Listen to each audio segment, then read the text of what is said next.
gente segue no tema CPI da pandemia. A gente conversa agora com o senador Roberto Rocha, que gentilmente atende aqui a CNN para a gente continuar a nossa conversa sobre CPI da pandemia. Bom dia, senador. Obrigado por atender a CNN. Bom dia a você, Elisa. Bom dia a você, Nonato. Bom dia a todos os telespectadores da CNN. Senador, antes da gente entrar propriamente dito na CPI da pandemia, ontem acompanhamos uma série de protestos por todo o país. Que tipo de impacto esses protestos podem ter nos rumos da CPI, senador, à medida em que a bandeira de ontem era exatamente os mais de 450 mil mortos no Brasil e, obviamente, esse é um dos alvos também da CPI, é um dos objetos de apreciação da CPI. Olha, eu percebo que esses atos, eles são de natureza política, não é? Eles não estão discutindo o conteúdo, mas sim uma forma de fazer política. É democrático, é da democracia. Ontem nós verificamos, eu mesmo vi em meu estado, em São Luís e alguns municípios do interior, um número muito, mas muito reduzido de pessoas indo às ruas protestar contra o presidente da República. Recentemente vimos exatamente o contrário, claro que num volume bem maior. E uma guerra política, só isso. Mas, senador, o questionamento quanto aos mais de 450 mil mortos aqui no Brasil que ocorreu ontem nesse protesto e mais outras bandeiras, o senhor não acredita que vá muito além de uma discussão política e sim uma discussão pela vida? Não é um fato essas 450 mil mortes ou mais do que isso? Sim, mas é verdade. Isso é uma coisa absolutamente lamentável. Eu já perdi parentes e amigos, acredito que vocês também. Agora, a gente não pode buscar responsável por isso. Se a gente for buscar um responsável por isso, a gente vai ter que ir lá na Ásia. Agora, observem bem, o que nós estamos discutindo? Vacinas. Nós estamos chegando amanhã a marca de 100 milhões de vacinas no Brasil. 100 milhões de vacinas no Brasil. E quantos vacinados? Quase a metade, um pouco mais da metade. Então, se tivesse faltando vacina, aí você poderia alegar a omissão de alguém. Me parece que quem compra a vacina pelo Plano Nacional de Imunização é o presidente da República. Quem distribui? Os governadores nos estados. E quem aplica são os prefeitos. Alguém está reclamando que não tem vacina, ou no município ou no estado? Sim, senador. Mas peraí, senador. 100 milhões de vacinas. Tem vários estados e municípios que acabam parando essa vacinação porque não tem essa vacina. Semana passada mesmo nós tivemos uma interrupção de vacinação, aí você tem uma extensão para a segunda dose. Falta vacina nesse momento. Bom, eu não conheço essa informação que você está dando. Se eu estou dizendo que nós estamos chegando a 100 milhões de vacinas, isso não tem contestação, e nós temos 67,1 milhão de pessoas que já foram vacinadas, então tem um crédito de vacina aí de quase 36 milhões de vacinas. Como é que está faltando vacina? Se está faltando vacina, é responsabilidade do governador ou do prefeito. Essa que é a realidade. A primeira vacina no planeta foi feita em dezembro. E o Brasil começou a vacinar em janeiro. Nós já vacinamos mais que uma Espanha. A gente vacina quase que um Chile a cada 15 dias. Ora, eu não vejo, então, neste caso, data venha, se eu estiver equivocado, que haja omissão ou falta de vacina. Porque nós estamos com um número enorme de vacinas no Brasil. Somos o quarto do planeta em vacinação. Esse números absolutos, né? Na proporção, a gente está lá na posição de número 64. E outra coisa, senador, o que a gente tem hoje de vacinados com segunda dose no Brasil dá relativamente 10% da nossa população. Então, de novo, falta vacina. 90% não tem vacina. Mas vem cá, meu amigo, como é que falta vacina se tem 100 milhões de vacinas compradas? Aliás, compradas não. Compradas tem quase meio bilhão. Como é que tem 100 milhões de vacinas entregues aos estados e falta vacina? Então vocês têm que cobrar do governador do estado ou dos prefeitos, não é só do presidente da República.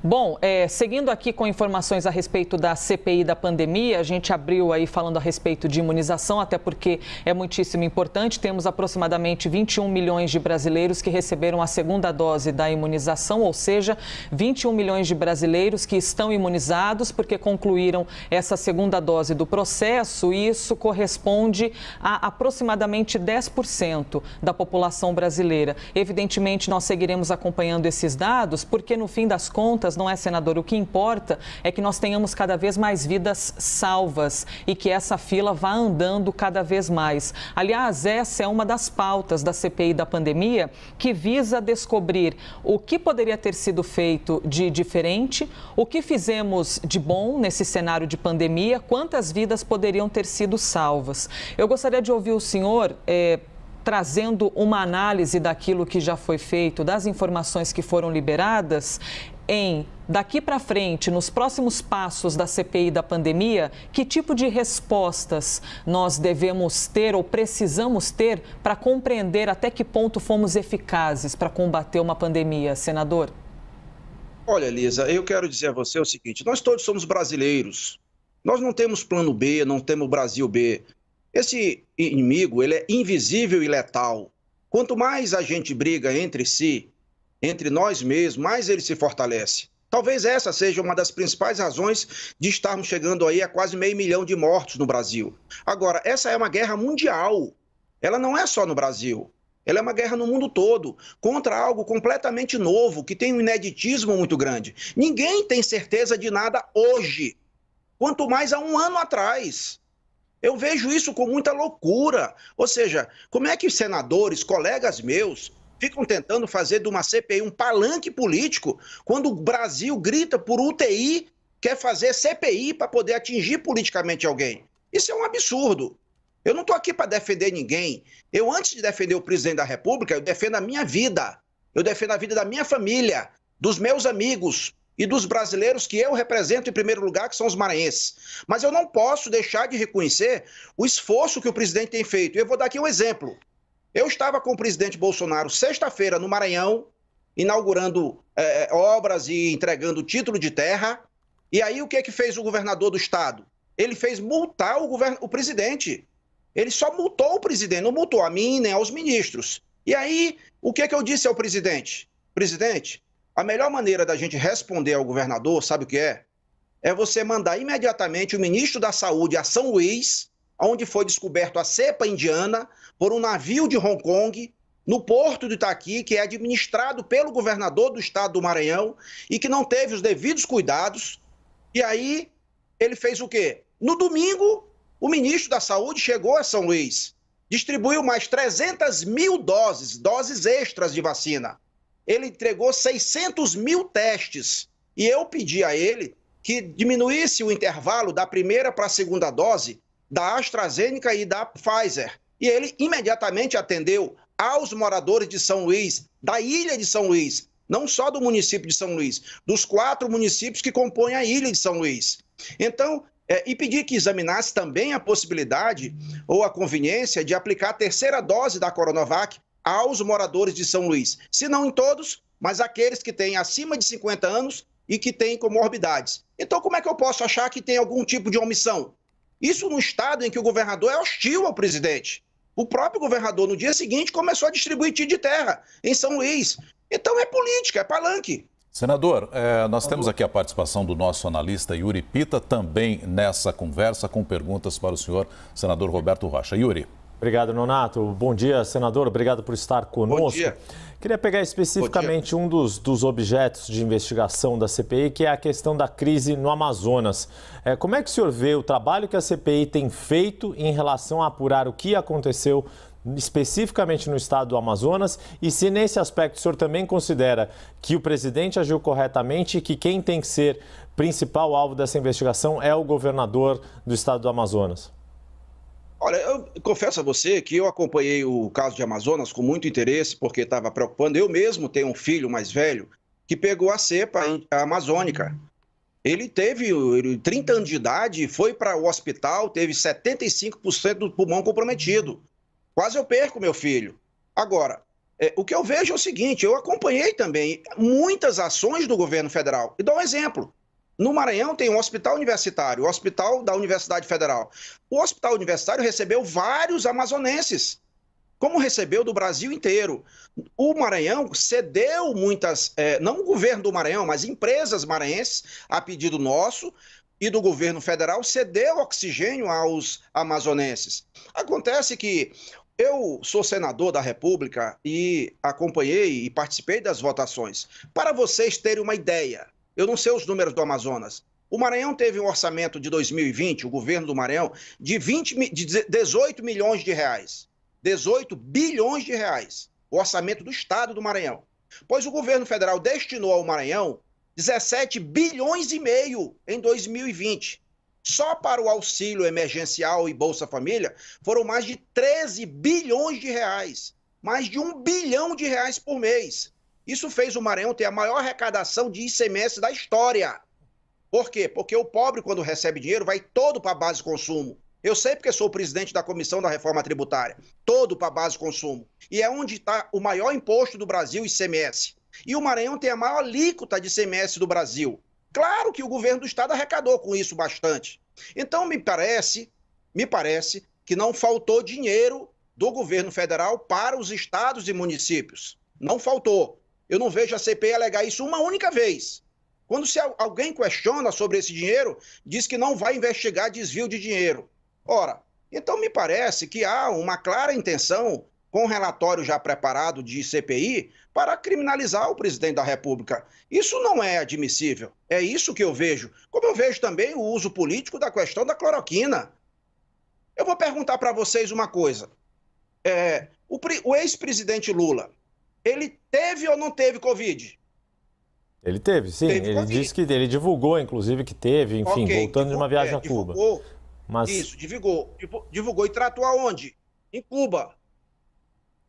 Em Cuba, é um dos 29 países que adota no seu protocolo oficial a cloroquina. Significa que o ex-presidente Lula, graças a Deus, está bem, ele tomou a cloroquina. A gente não tem essa informação, senador. Se o senhor tem, eu não sei se ele tomou ou não tomou. Mas... então ele descumpriu o protocolo do... Não, eu não sei. Eu não tenho essa informação. O senhor é que está afirmando isso, senador. Mas eu entendo. Então, para a gente falar sobre cloroquina, então, que é um ponto que o senhor quer trazer.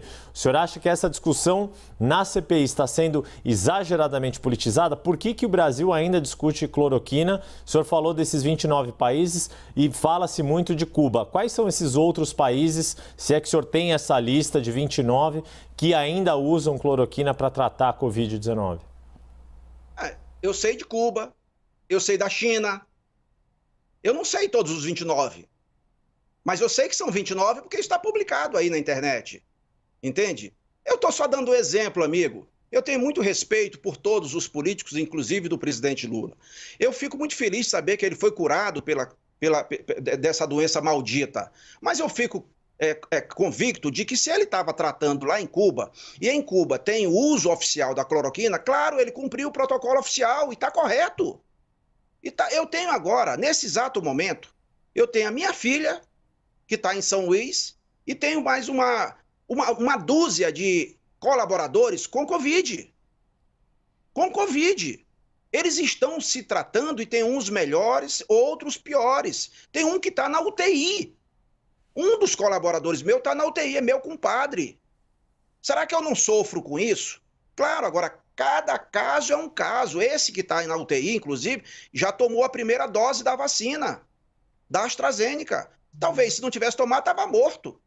Então eu quero dizer a vocês que a gente fica brigando numa guerra política contra esse inimigo invisível quando poderíamos estar todos unidos dentro do mesmo propósito e objetivo. Porque não é possível. Nós não vamos encerrar esse problema agora, a gente vai mitigar. Em outubro nós teremos 80% da população brasileira vacinada. Os Estados Unidos, eles terminam a vacinação agora em junho.